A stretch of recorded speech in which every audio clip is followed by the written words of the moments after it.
So with the sealant material, what you're going to do is you're going to etch. And first of all, you might want to take like a occlusal brush and some pumice and pumice out the occlusal, obviously. I definitely do want to use the brush, the Profi brush. Okay, we just came out with one last week. Awesome. And we have a pumice that is oil-free and fluoride-free to help everything stick. Yes. So you're going to obviously etch in all your grooves, rinse it out. You're going to air dry, and all of your instructions are in your book. And that's going to be laminated in every room for hygiene.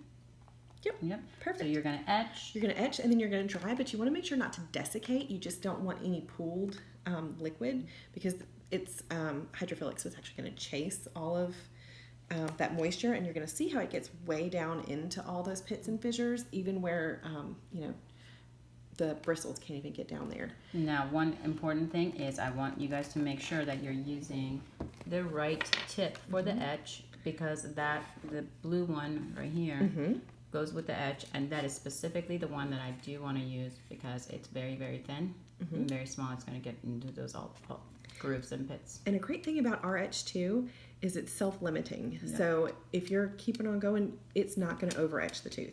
That's awesome. That's perfect. The next important thing is the tip that you're going to use for your Ultradent XT Hydro. Yep. So this is the tip. It's called the in-spiral brush tip, and you can see on the inside, if you look closely, it has a spiral on the inside, and that's really important because it's going to get all of the bubbles out of the material as well as thin it out as it goes down. And then once it hits the tooth, it thickens back up, but that way it's not going to pool at the bottom and have a high spot. So you're going to take it, and it's really, really simple to use. You're just going to hold it and then apply gentle but even pressure for it to come out, and then you're just going to paint it in all. So this is one hand. Sorry. So you're just going to paint it within all of your occlusal grooves. Yep. Primary and secondary and anatomy. I like actually brushing it out onto the tooth structure. So really, I don't want it to be bulky. I barely want to notice it, and I want it to blend in. So no explorer should ever catch your sealant, because a lot of times sealants, that's how they chip, that's how they wear, and they don't last. And we want it to last, and we want it to seal all the grooves so that there's no cavity left, underneath it. Exactly. Chips. So what I want is for them to look like that. Finally, you've traced all the grooves. And also, because it's a little bit on the thick side, but that's really great because it's 53% resin filled, where most sealants are 6% resin.